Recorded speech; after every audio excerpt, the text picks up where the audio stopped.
Quelles sont les pires et les meilleures huiles pour votre santé?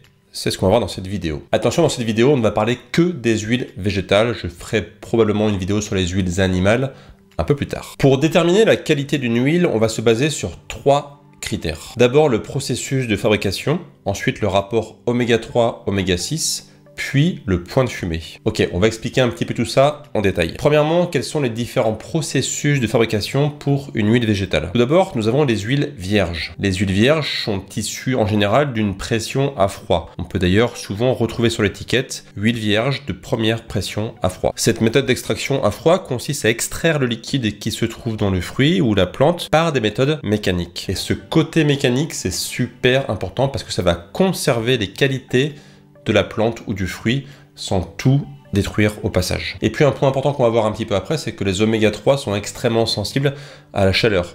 Donc si pendant le processus de fabrication, on chauffe l'huile, eh bien clairement il n'y a plus d'oméga 3 à l'intérieur. D'où l'intérêt de n'avoir qu'un processus mécanique. Et puis ensuite on a le raffinage industriel. Le raffinage est un procédé industriel donc qui va consister à chauffer les fruits ou les plantes en question à des températures parfois assez élevées pour pouvoir extraire l'huile. Il s'ensuit également très souvent un traitement d'extraction par solvant. Et les opérations de raffinage modifient la composition de l'huile car elle détruit les vitamines, les antioxydants et d'autres composés bénéfiques pour la santé. En fait, ce qu'il faut comprendre, c'est que les processus de raffinage, en fait, ça altère la structure de l'huile. Ça n'apporte en général que des mauvaises choses. En général, cela emmène une huile de mauvaise qualité pour la santé. Deuxième point, parlons des acides gras essentiels oméga 3, oméga 6. On a donc les acides gras polyinsaturés qui sont donc composés des oméga 6, essentiellement l'acide linoléique, et les oméga 3 dans le monde végétal, on a principalement, très principalement même, l'acide alpha-linolénique ou ALA. Et comme je dis souvent, ce qu'il faut comprendre de façon très basique, c'est que les oméga 6 sont des précurseurs de molécules pro-inflammatoires et les oméga 3 sont des précurseurs de molécules anti-inflammatoires. Il n'y a pas en fait de bons ou de mauvais acides gras essentiels. Les oméga 3 sont aussi importants que les oméga 6. Il n'y en a pas des bons, il n'y en a pas des mauvais. C'est juste qu'il faut un équilibre entre les deux. Idéalement, il faudrait autant d'oméga 3 que d'oméga 6 pour avoir un bon équilibre. Malheureusement, notre monde moderne est très riche en oméga 6, très pauvre inversement en oméga 3. Donc pour retrouver une bonne santé, un bon équilibre, il faut consommer beaucoup plus d'oméga 3 et réduire sa consommation d'oméga 6. Idéalement, ce ratio devrait être de 1 pour 1, un oméga 3 pour un oméga 6. Aujourd'hui, dans le monde moderne, on se rend compte que la plupart des occidentaux sont plutôt pour un ratio de 1 pour 15. Un oméga 3 pour 15 oméga 6, voire dans le continent nord-américain, on est parfois à un ratio de 1 pour 30, voire 1 pour 40. Donc là, c'est vraiment des ratios qui sont tellement mauvais que cela explique en très grande partie l'explosion des maladies métaboliques dans ces pays. Un ratio de 1 oméga 3 pour 5 oméga 6 semble être aujourd'hui un ratio acceptable, facilement atteignable dans notre monde moderne. Donc c'est ce qu'on va essayer d'atteindre via notamment la consommation d'huiles végétales. Donc oui, les huiles végétales peuvent être une source intéressante d'oméga 3, mais ce ne sont pas les seuls, il y en a des meilleurs encore, on en parlera à la fin de la vidéo. Inversement, par contre, on va essayer de fuir littéralement les huiles qui sont riches en oméga 6, parce qu'elles ne feraient que rajouter de l'huile sur le feu, d'augmenter le ratio oméga 6, oméga 3, qui est aujourd'hui très largement déséquilibré. Dernier point, avant d'attaquer la liste, la notion de point de fumée est aussi très importante. Le point de fumée, c'est la température à partir de laquelle une huile commence à produire de la fumée et à se décomposer lorsqu'elle est chauffée. Cela se produit lorsque les acides gras de l'huile sont exposés à des températures élevées et commencent à se dégrader, ce qui peut entraîner la formation de composés nocifs pour la santé. En fait, la notion de point de fumée est importante à connaître, car si une huile est chauffée au-delà de ce point, eh bien, en fait, elle peut devenir toxique et affecter la qualité et le goût des aliments cuisinés avec cette huile. Mais si vous utilisez une huile végétale par exemple pour graisser votre poêle avant de mettre des légumes par exemple, eh bien cette huile doit avoir un point de fumée qui doit être suffisamment haut pour ne pas que l'huile se dégrade tout en participant à la cuisson de pourquoi elle sert pour les légumes, la viande, etc. etc. Pour qu'une huile soit de qualité, il faudrait donc qu'elle ait au moins 3 de ces critères. Premièrement, qu'elle ait été extraite à froid, donc avec des processus mécanique principalement, et éviter donc tout ce qui est solvant, etc. etc. Deuxièmement, qu'elle ait un ratio oméga 6, oméga 3 intéressant, et troisièmement, qu'elle ait un point de fumée relativement haut si vous souhaitez l'utiliser comme huile de cuisson. On va commencer d'abord par les pires huiles qu'il faut absolument éviter. On commence par l'huile de tournesol qui, elle, subit un processus de raffinage, donc déjà ça commence pas très bien. Elle a quand même un point positif, c'est qu'elle a un point de fumée en version raffinée qui est plutôt haut, à 227 degrés Celsius. Donc voilà pourquoi notamment on s'en sert beaucoup comme huile de friture. Par contre, point catastrophique, comme vous le voyez ici, eh bien, elle n'a aucun oméga 3, mais par contre, beaucoup d'oméga 6. Donc c'est une huile qui est très inflammatoire. Donc clairement, c'est une huile qui est mauvaise pour la santé. Ensuite, on a l'huile de maïs, qui elle aussi est une huile raffinée. Son point de fumée est relativement haut, à 160 degrés. Ce qui est d'ailleurs, en petite parenthèse, toujours le cas des huiles raffinées. Les huiles raffinées ont plutôt des points de fumée assez haut. En fait, c'est un peu comme l'huile du tournesol, elle a beaucoup d'oméga 6 et pas d'oméga 3. Donc clairement, c'est là aussi une huile problématique qui va générer de l'inflammation dans votre corps, qu'il est donc déconseillé de consommer pour rester en bonne santé. Ensuite vient l'huile de sésame, qui elle par contre est issue d'un pressage à froid. Ça, c'est la bonne nouvelle. Elle a un point de fumée qui est relativement haut, à 180 degrés, mais comme vous le voyez en bas, eh bien, oméga 6, oméga 3, c'est clairement en défaveur des oméga 3, et on a beaucoup d'oméga 6. Donc c'est là aussi une huile qui est plutôt inflammatoire. Donc on va déconseiller pour rester en bonne santé. Ensuite, on va passer aux bonnes huiles. Donc dans ces bonnes huiles, j'ai mis en dernière position l'huile de coco, qui est en soi une bonne huile, il n'y a aucun souci là-dessus. Elle subit en général des procédés mécaniques de première pression à froid, que des procédés mécaniques pour l'extraction, donc ce qui est plutôt une bonne chose. Elle a un point de fumée qui est assez haut, à 177 degrés, donc on peut s'en servir pour mettre dans la poêle, par exemple, ça marche sans problème. Par contre, elle est relativement neutre d'un point de vue oméga 3, oméga 6, donc c'est pas grâce à cette huile que vous allez rééquilibrer votre ratio oméga 3, oméga 6. Alors il y a aussi la présence des acides gras saturés. Je sais que pour beaucoup de personnes, ça pose un problème et on dit souvent que les acides gras saturés, c'est mauvais pour la santé, ça bouche les artères, etc., etc. Donc non, c'est complètement faux. Je ferai d'ailleurs d'autres vidéos sur le sujet parce que c'est clairement quelque chose qu'il va falloir réhabiliter finalement. J'ai quand même mis l'huile de coco en dernière position pour deux raisons.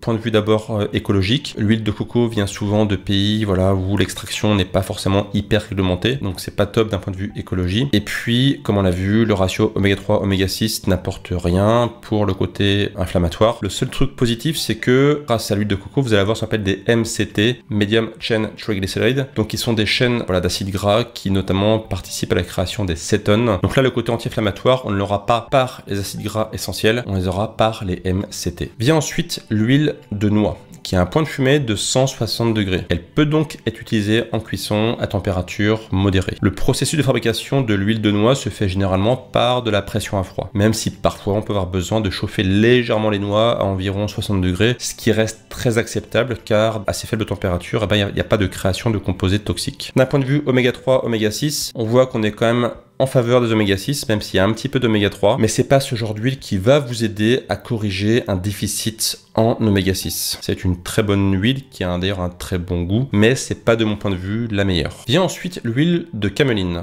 Alors, la cameline, c'est quoi? C'est une plante qui ressemble un peu au lin et qui pousse principalement dans les cultures agricoles de céréales. L'huile de cameline est obtenue par première pression à froid, donc ça c'est une bonne chose. Et l'huile de cameline offre l'un des plus hauts points de fumée sur le marché, soit 230 degrés, ce qui est énorme. Et donc cela en fait un choix parfait pour la cuisson à très haute température. Par contre, à très haute température, les oméga 3 qu'elle contient disparaissent littéralement. Et les oméga 3, c'est dommage parce qu'il y en a quand même pas mal. On le voit ici, 47% contre 17% d'oméga 6. Donc c'est la première huile qu'on voit qui est plutôt très positivement équilibré en oméga 3. D'ailleurs, attention, donc, dans ces huiles qui sont riches en oméga 3, il faut absolument les conserver au réfrigérateur parce qu'elles sont extrêmement sensibles à la température et à la lumière et elles se conservent finalement pas très longtemps. Donc, préfère acheter plutôt des petits contenants plutôt que des grandes bouteilles qui durent plusieurs mois. Vient ensuite l'huile de lin. Donc, l'huile de lin est extraite des graines de lin pressées à froid ou à chaud. Elle peut aussi être extraite par un solvant. Donc lisez bien sur la bouteille, pression à froid pour avoir un produit de qualité. Le point de fumée est de 107 degrés, donc c'est plutôt bas, donc il ne faut pas chauffer l'huile de lin. Elle est très fragile. Conservez-la aussi à l'abri de la chaleur avant ouverture et conservez-la au réfrigérateur après ouverture. Et globalement, ne pas la conserver plus de 3 mois après ouverture. Et cela vient principalement de sa haute composition en oméga 3. On le voit ici, quasiment 60% d'oméga 3, ce qui est énorme.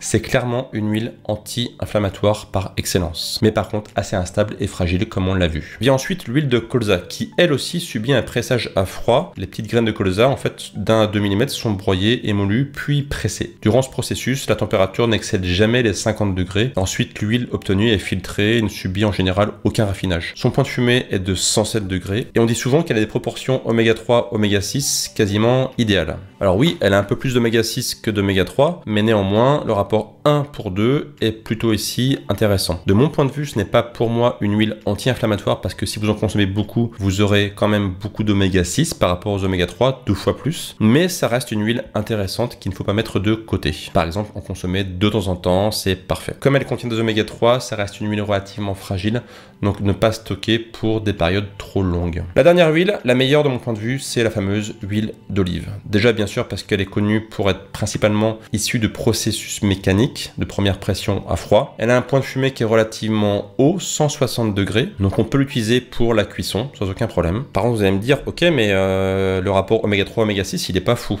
Et vous aurez raison. Mais par contre, ce qui est super intéressant avec l'huile d'olive, c'est qu'elle est très riche en antioxydants, notamment la vitamine E et des polyphénols. Et les antioxydants, c'est un point très important pour participer au processus anti-inflammatoire. Le ratio oméga 3, oméga 6 est important, mais la quantité d'antioxydants est important aussi. Même si l'huile d'olive n'a pas un ratio oméga 3, oméga 6 super intéressant, c'est largement compensé par la grande quantité d'antioxydants qu'elle contient. Et c'est d'ailleurs pour ça que c'est l'une des stars du régime méditerranéen, c'est un pilier important du régime méditerranéen, parce que justement elle participe à apporter beaucoup d'antioxydants à cette alimentation. Dans cette vidéo, on a donc vu les oméga 3 d'origine végétale, les ALA.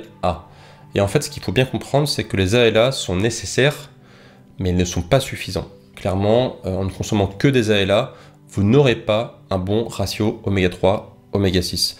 Pour cela, il faut aller vers les EPA et DHA, qu'on trouve principalement chez les animaux.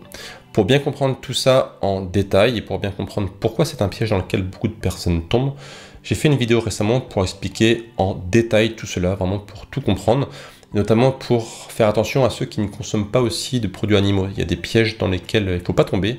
Donc je vous invite à aller voir cette vidéo pour bien comprendre ça en détail. Et moi je vous retrouve très bientôt pour de prochaines vidéos. Et d'ici là bien sûr, prenez soin de vous. Ciao ciao!